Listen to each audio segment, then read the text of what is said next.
Guys, and welcome to another edition of Surviving the Badge. Let's jump on. John is not here because he's on his anniversary. Yay, John! Unfortunately, John couldn't make us. Happy anniversary to John. you and Ruth. Salute. There we go.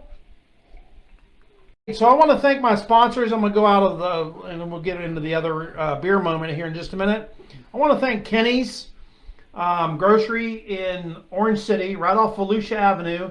Kenny's is a great little grocery store, and I'm telling you, they have more selection of craft beer than you can shake a stick at. I mean, it's unbelievable the selection they have. They're one of our sponsors. They're going to allow us to get some beer from them and try it out and host it on the show. Thank you, Kenny's. We really appreciate it. If you're looking for different beers, if you're looking for German beers, Australian beers, Netherlands beers, whatever beers you want, Kenny's is the place. It looks this big from the outside, but once you go in, there's a billion beers. It'll take an hour to pick. And all your local beers. Absolutely. All from all over Florida. It's amazing.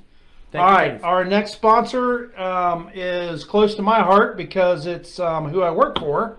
My best friend owns the company, and it's CNR Constructors right here. CNR Constructors. They are a general contractor, and they do commercial build-outs, home remodels. They have a service division that takes care of commercial service for all of your commercial service needs. Great company to work for, and thank you for your sponsor for the show. We really appreciate it. CNR Constructors. Thank you. All right, and on with the show. Ronnie, why are you wearing pink today? We didn't do beer moment. I'm sorry. Yeah, I was just ready to go. But I'm going to answer your question because it's October. Oh, it's breast cancer awareness. That's right. Gotcha. So breast cancer awareness to all of you that are going through or have been through some type of breast cancer issues within your family or yourself. Our prayers are with you, and we fully support Breast Cancer Awareness Month. Save the boobies, right? Is that what they say? Save the tatas. Save the tatas. Save the tatas, yes. Sorry, I jumped ahead of your beer moment. I'm sorry. No, that's okay. All right, beer moment brought to you by Kenny's. Yay. This is the Sailfish Brewing Company, and they are out of Fort Pierce, Florida. This is what she looks like. I don't know if you can get an eyeball on that. Yeah, you can. Sailfish. See the sailfish on there? And the one we are trying tonight is called White Marlin Wit. White Marlin Wit. That sounds good. It does. It is our own take on a classic Belgian style I love Belgian wit beer. We brew this beer with coriander, white pepper, and fresh hand squeezed oranges. Interesting, white pepper. All right, let's give it a shot. Let's try it. I'm not a big fan of coriander, but we'll see. Normal smell. Yeah. You can definitely taste the coriander. It's almost like a IPA wannabe. Ooh, I don't think so. No, it ain't got that hoppy shit. it does. It almost tastes orange, like an orange peel too. It almost tastes like a spicy Blue Moon, like a fat tire. Yeah. That first taste I had some IPA, but now the second one must have been mixed with the bourbon. I like it. Damn, I like that. I would give this a solid 6.5. I think. I'm going to give it a 7.5.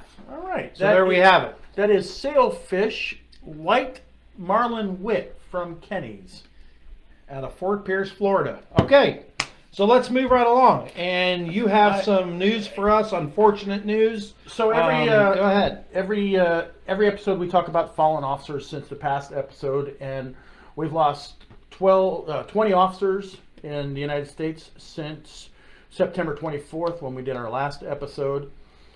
That's 340 for the year. When I gave you the numbers for gunfire related and auto related, they were on the increase, and it's still trending upward. Gunfire is up 22%, and death by automobile accident automobile related is up 47%. Automobile could be a crash or could be an assault by a vehicle. It's Run over by it or correct. whatever. Yeah, absolutely. And since the 24th, we've had 14 COVID-related deaths, 4 from gunfire, and 2 related to vehicle. One was a crash, and one was struck by a vehicle. Have you noticed that, unfortunately, well, I don't know about most, I can't say most, but a lot of our COVID deaths are coming from our ones that are working in the jails? A lot. I did not look. A lot of them. I did not look at the agencies, but that makes sense. The ones I see keep popping up Yeah. on the news and all, Okay. and it could just be what? because they drew my attention, maybe. You know what? But You're right, because I do see sheriffs, and because our sheriffs are different in Florida than a lot of other states. Right. I don't relate. That's true. Immediately that sheriffs and jails, but That's yeah, true. I think that's a good point. So that's officer. We have not lost any canines in that time, so that's good. Today we're going to talk about guns and shootings in schools. I currently teach at a high school, and it is definitely on our mind all the time. We are required to do a lockdown drill and a active shooter drill every single month. Oh, And, wow. Yeah, just like you I remember. didn't realize it was that often. Remember the fire drills? Oh, yeah. And now they're saying, even when we do fire drills, do not leave the building when the fire alarm goes off. And you have to, because in the past a lot of the shooters were pulling the fire alarm That's to true. pull victims out of the That's true. schools. Yes, they were. So we had to stop, put a stop to that. Wow. Yeah, and speaking of school shootings, there was a school shooting in Arlington, Texas. Yes, there was. Was it Wednesday? Last Wednesday? Yeah. Wednesday, 10/6. Yeah. Mhm. At Arlington High School, or it's Timberview High School in Arlington. 4 Yes. people were injured. There was no deaths, thank goodness. Thank God. They didn't, as of right now, they did not charge the individual with attempted murder, but 4 counts. I have 2, but 4 counts of assault, aggravated assault with a deadly weapon. And the guy and the kid, he was 18, is already out on bond. Like a day later, $75,000 bond. So it says it started between 2 students. I did not do any investigation on this, so it doesn't sound like your typical mass shooting where Yeah. somebody comes in from outside and mows down a bunch right, of people. right. It was probably a beef between students. And Yeah, it's- in the parking lot or wherever. Yeah. and we don't know the whole story, but I'm sure there's obviously a bunch left that we don't know. Isn't that yet. crazy how we just go, yeah, okay, well, it wasn't a mass shooting. Right? You know what I mean? Well, 50 years ago. 50 years ago. like when you were 20. You would have said shut up. You would have said a school shooting, and it would have been world news, dude. right. Well, as far as the news could travel back then, Right. but it would have been national news anyway. Absolutely. You would have had freaking trucks from everywhere. Yep. It's insane. It is pretty it's commonplace now. It's insane. But I did some research when I was teaching at another school, and the first school shooting goes back all the way back to the 1700s, where a kid came in with a flintlock rifle and shot his teacher. So it's not Really? it's not a new phenomenon. Yeah. Okay. I'm just saying. And I Spin on it. Put it out. That's funny. I encourage our audience and everybody listening to be careful of some of the statistics. Oh my gosh, there's 1 billion school shootings.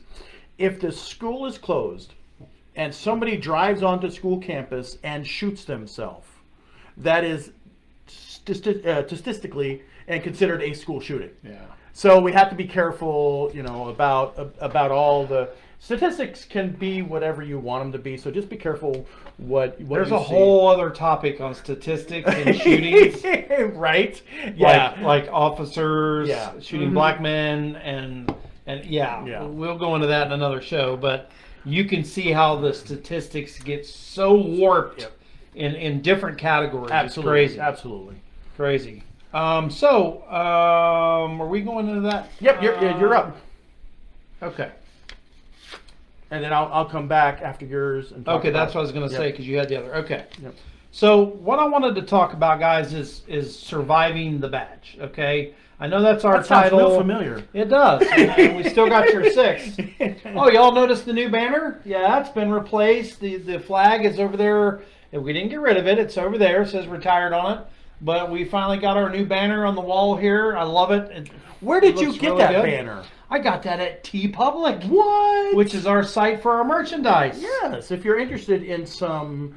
Shall I do the Vanna? Yeah, shameless plug here. If you're interested in some Surviving the Badge merch, you can go on our Facebook page. Facebook or Instagram. It's right there too.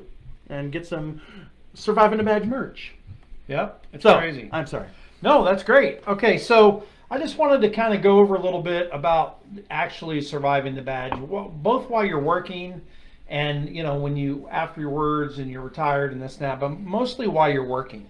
Because I think in the next show we're going to talk about, you know, Camille's going to talk a little bit about, you know, after you're retired. So I just wrote down some key points that worked for me while I was doing this. And it is, number one, or it says, so how does a cop survive the badge while wearing it? Number one, keep your eyes open and your head on the swivel. Obviously, that's number one.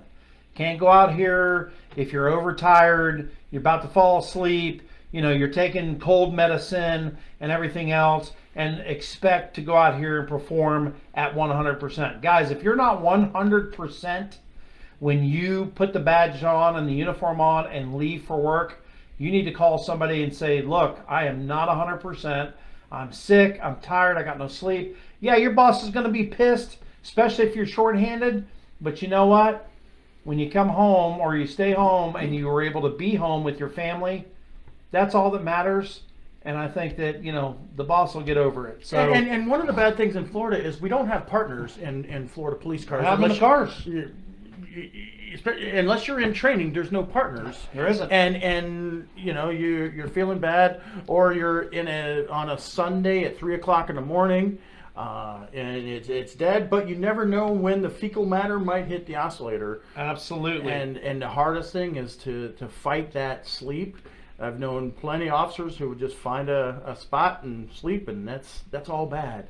That's no bueno. All right. So number two. Keep your mouth shut and stay active on the job. Let what you do speak for itself. You don't have to walk around the station or the barracks or wherever you work going, oh, did you see I got, 22 drunks last month or last year. Nobody likes a braggart. Nobody likes an ass kiss. And nobody likes somebody that every time you talk to them, they've got to blow themselves up all over the place, okay? Go out there, keep this shut, do your job, speak when spoken to, and I'm talking about from the administration and, the sergeants or lieutenants or whatever. I'm not talking about your fellow officers. I'm talking about the administration. Do your job. Let your actions as a police officer speak for themselves, and hopefully they're speaking volumes about how good of a police officer you are. So Ronnie, you were a sergeant and lieutenant for what? 25 of your 22 30? years. All right, so 22 years.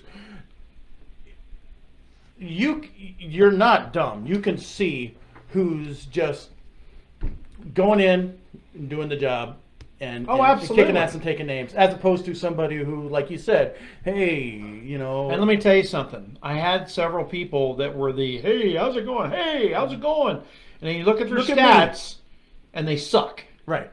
They suck. You had occasionally, once in a blue moon, a guy that was out busting his ass, and then, hey, look at me. Hey, how's it going, LT? And they drove me crazy. Right. They drove me freaking insane. Right. So before promotion, before I gave somebody a new position, that they wanted or whatever, and we posted it, and we had candidates or whatever, and they weren't scored. Sorry, guys, I'm using my phone here for the camera. Forgot to shut that off. Trial and error. But before, we would do anything like that, I would pull their stats. Right. To me, that was the measure of what is this guy capable of? What has he been doing? What kind of experience does he or she have? Right. Not, hey, did you hear I had 10 drunks last year? But they hadn't made any other arrests. Right. Okay, well, you're great for a traffic position, but you ain't worth a crap for nothing else. So now, you would use them for that, right? I mean, use your resources. If they were, yeah. And, if they were good for traffic. If they were good, and if they were a good cop. Right. All right, the next. Let's talk about that a little further. Would you meet with them and say, listen? Oh, if it got so bad where it was like this all the time, yeah, absolutely. Right. Hey, come here. Close the door. Right.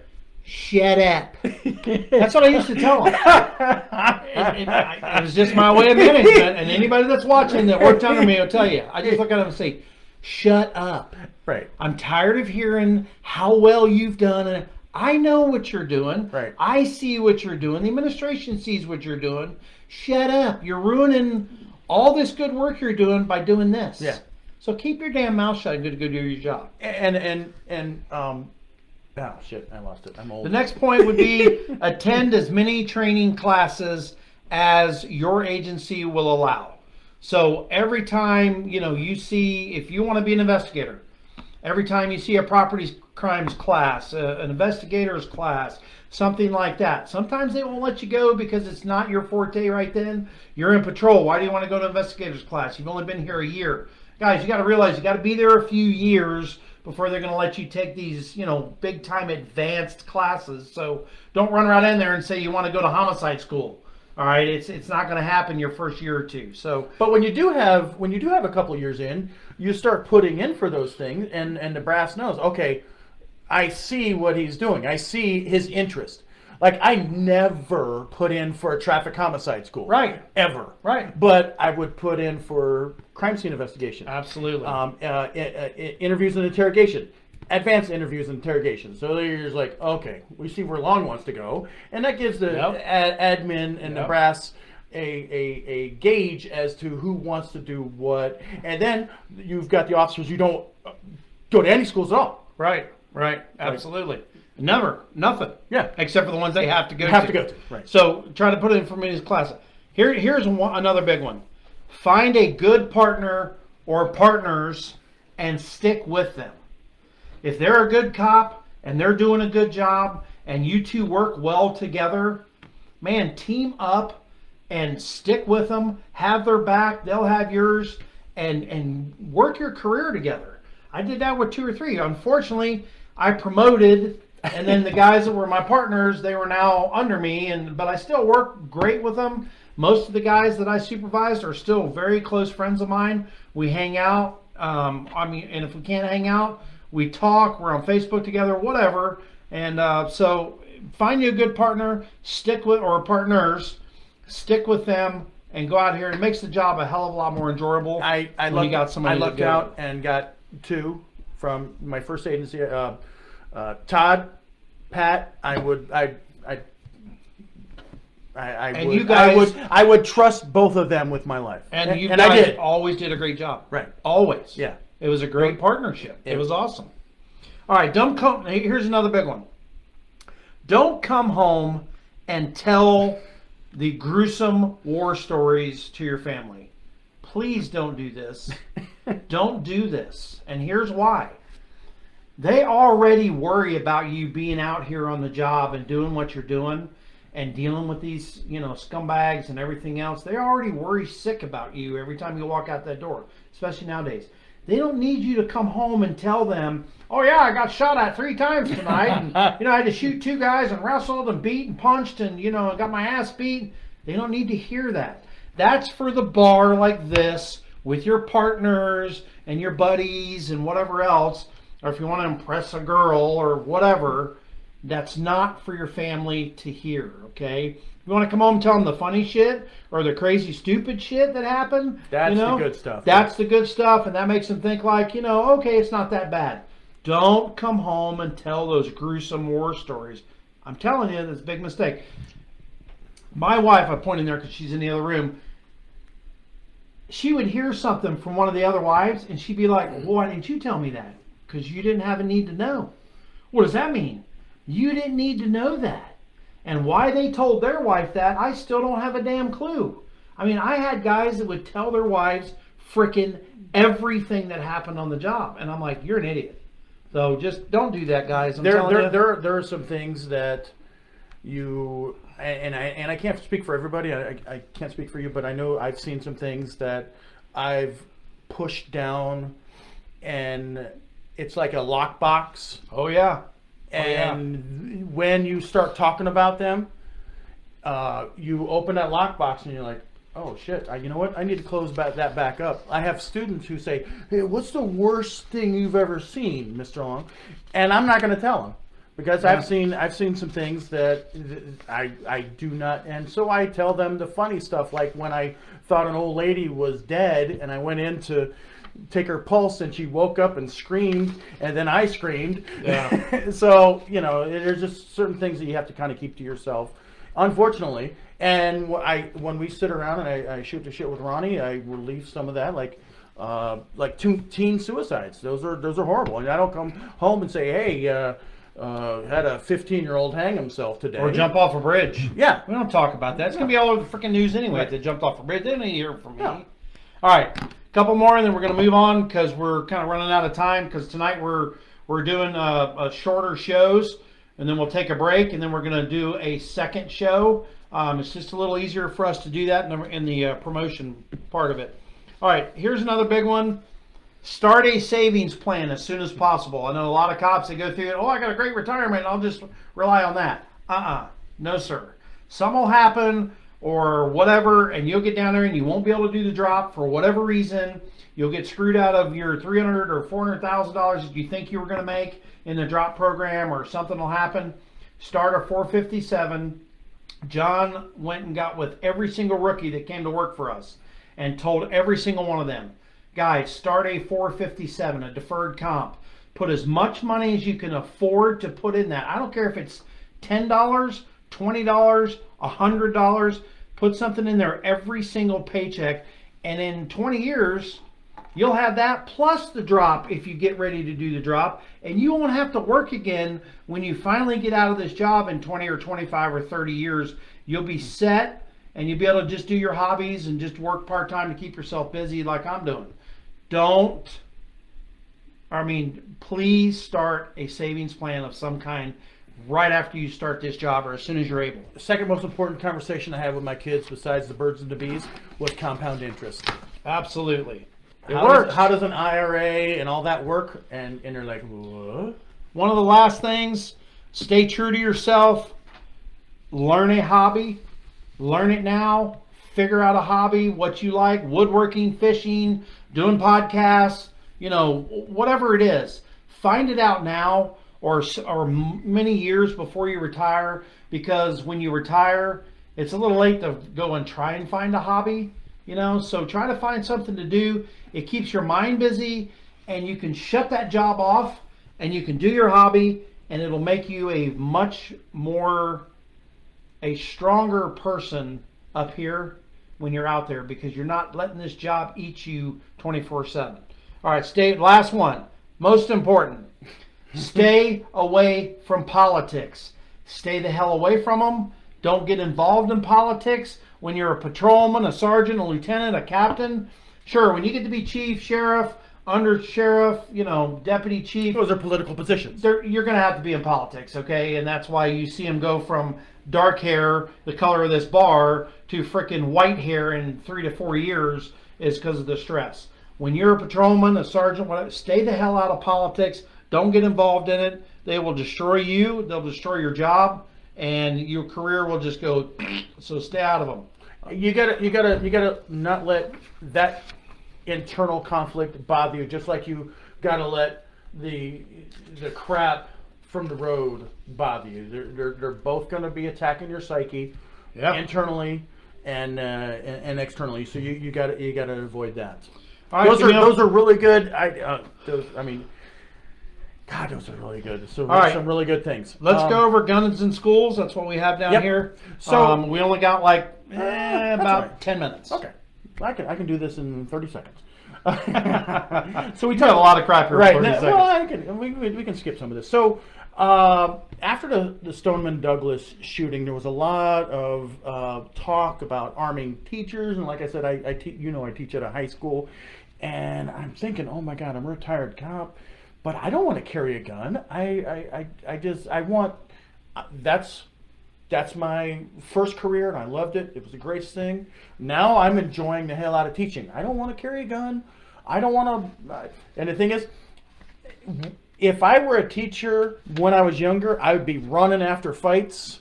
Yeah. I let admin take care of that. I'm not running into fights where a 16-year-old is, going to kick my ass. And but back on, I don't want to carry a gun, and I don't think teachers should carry a gun. I thought a lot of people are like, oh, teachers, we could teach. Nah, I don't think it's a good idea. What do you think? I think that if they are ex-military, former military, whatever, Right. former police officers, I think if they're, obviously the background checks, everything else, and they are comfortable carrying a firearm of some kind. I don't think every teacher in every classroom should have one, but I think we should designate several people in that school, Like a block area. if we can get them. Like, you've got Joe Blow from 5th grade, and he was in the military for 9 years or whatever, and now he wants to be a teacher. Okay, if he's okay with carrying a gun, let him carry a gun. Or would we have a gun in a classroom biometrically? No, I think it'd take too long to get to that. I think it would be, personally, I Right. just don't think it'd be effective.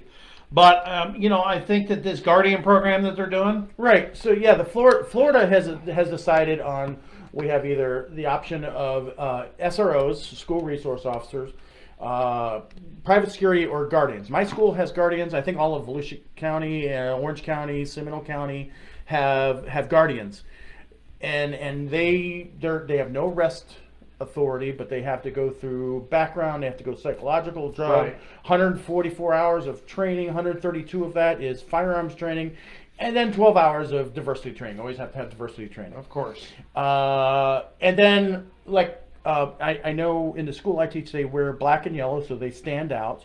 And all they don't do anything else but be ready. Now, that would drive me crazy. I couldn't just sit or stand or walk around for Right. 8 hours a day. But that is what a lot of schools have gone to. And most of them are either retired, Yes. law enforcement, Or or military. retired military, or something like that. Right. And this is their second gig. Right. And And they love it. where I teach, we're lucky. We have both an SRO and a guardian. Yeah, because you're high school. Right. Yeah. Yeah. My I'm wife's not school- sure about elementaries or middle school. My wife's school just has a guardian, Okay. but he's armed, Okay. and he's a Right. former police officer, Right. and has some military also. And I think it's a great idea. It's unfortunate we have to have this shit. Right. And I think let me go back when I said that if he is former, it's he or she, and I apologize if I didn't say he or she. Damn, you're such a misogynist. I know it's he. I do like massages. I really do. He or she are, Anyway, it could be he or she. I apologize if I didn't make that clear. All right. So some of the issues with guardians, though, I started heading down a rabbit hole with these guardians, and I found that in the state of Florida, there's been some issues with guardians. In 2019, a Pinellas County guardian was arrested for pawning his firearm and his body armor. Whoopsie. And then in Clay County, we had one arrested for cocaine charges. Yeah, so he had it in his car. Oh my God. on school campus. On campus. And I don't know if you know the law, but any persons, lockers, vehicles on campus are subject to search. Without a warrant, without anything. All the canine has to do is walk by and go, and that's it. You're done. Yeah. So he, the canine found the dog, and then there was other incidents. Canine found the dog. Canine found the dog. There was a case where a guardian was practicing their quick draw in the mirror, and then shot a hole in the mirror on school grounds. Oh my God. Wow. There was another incident where in Florida, another guardian went into the bathroom and filmed a nude video of themselves for their spouse. So there are problems with everything. Nothing's perfect. It's just what that's the world true. we have right now. We had some comments here. Reese Williams writes in that two most notable U.S. school shootings in the early 70s were the Jackson State killings in May of 1970, where police opened fire on the campus of Jackson State University. And it says, and the Kent State shootings Yeah. also in May Kent State, 1970, where the National Guard opened fire on the campus of Kent. I don't know what they mean by open fire. Did the National Guard just pull up there and open fire on a bunch of students? You know, I don't remember all of the details of Kent State. Now, in my lifetime, I know that Columbine was a turning point, because Columbine, for anybody who was in law enforcement in the 80s and 90s, It changed everything about the way we trained. everything was wait for SWAT, wait for SWAT, wait for SWAT. Not anymore. So Columbine, that the officers were there, and they waited for SWAT. In the meantime, those a-holes were in the school shooting teachers and students. We're like, okay, we got to do something about that. If you've got a few guys, you got a couple of guys, you're going in. And you're only going after the shooter. You're stepping over wounded people. You're passing wounded people to take out the threat. So that's how it's changed. And then they in my lifetime. And then they started bringing a fire rescue crew in. Okay. And they would come in behind the initial insertion of law enforcement. Okay. And they would come in and have law enforcement with them. They'd be wearing vests and all. So as you were stepping over the victims and you cleared this hallway, then they would come in, grab the victims, rapidly escort them out of the building, triage, whatever, right back in. You know, so it's evolving all the time. Absolutely. And it's a great thing. And like I said really earlier, with the not leaving, with the fire drill and everything. Yeah, absolutely. So to wrap up tonight, we're going to take some calls if people want to call. It's once again, it's 321-800-8384. Again, I'll give that number again. I sound like a radio. Should I do my radio voice? Yes, it's 321-800. That's not a good radio voice. No, and I just put it in the comments. 321-800-8384 if you want to call, and we'll try this, see if it works. Let us know what you think about any of the topics. If you want to add some advice to Ronnie's advice, which were pretty spot on. If you want to talk about an experience with an SRO or a guardian that you know, we'll leave this open for a few minutes. Yeah, while we do that, Chase Dunlap popped in and said, "Been loving the content, guys. I have been streaming the shows on Spotify." Hey! By the way, we are on Spotify, and it is basically a podcast. It's audio only, so you ain't got to look at these ugly mugs. I do have a face for radio. I mean, oh, me too. So yeah, Spotify and Apple Podcasts. You can find it just pretty much anywhere. Anchor, it's through everywhere. Tim Woods, good friend of mine, was a trooper for a long time. He said, "What's up, guys?" And he says, "I was a great cop." Talking about when I was talking about yourself. The thing is, what I was going to say earlier is, I don't see a problem with. If you make a good bust, high-fiving, hey, Sarge. Oh, absolutely. You know, a little bit of crowing. Absolutely. And then go back to work and make another good bust. But to walk around for the next 2 days telling everybody how much you did, how much you did this. Absolutely. Dude, everybody gets tired of hearing that shit. Oh, you know, okay, dude, I've made like 38 of those, so move on. You know, we've already high-fived you. Good job. Good And job. what I did, if it was a good arrest, if it was a good felony arrest, a good drug arrest, you know, the guy was drunker than, you know, Cooter Brown, as we say, whatever. And when I saw it come through, I would send him an email. Hey, man, great job on that arrest. Yeah. You know, good job. Keep it up. A little Ronnie-gram. Yeah, but if it was a freaking, you know, popped a guy for a suspended deal, or popped a guy for, you know, two grams of weed or something like that, I'm talking back in the day, you know, I'd be like, okay, well, at least you got him off the street. Wait, you mean not everybody gets a trophy? No. I remember our old chief used to handwrite. It was a little piece of paper. Hey, and you wouldn't even know that the chief knew you wouldn't know that he knew what you did, but it would throw in your mailbox. Hey, great job on that arrest the other day, and he wouldn't hand it to you. No, he'd just throw it in your mailbox. That was cool as hell. I thought it was good, and you know what? It was funny because you would have some cops say, "Oh, what the hell is this?" And they wouldn't throw it away. Exactly. You know, they would be all like, "Oh, go home in their little file." Exactly. Yep, absolutely. Yeah, a little attaboy gram. Well, I guess nobody wants to call us, so that's all right. Listen, guys, this obviously is going to be on YouTube. If you're listening to us and watching this on YouTube, please make sure that you like, and subscribe and hit that little bell down there. And that way you'll get a notification anytime we post a new video. We really appreciate you guys watching the show. We really appreciate all of you subscribers and everybody that's made this show what it is.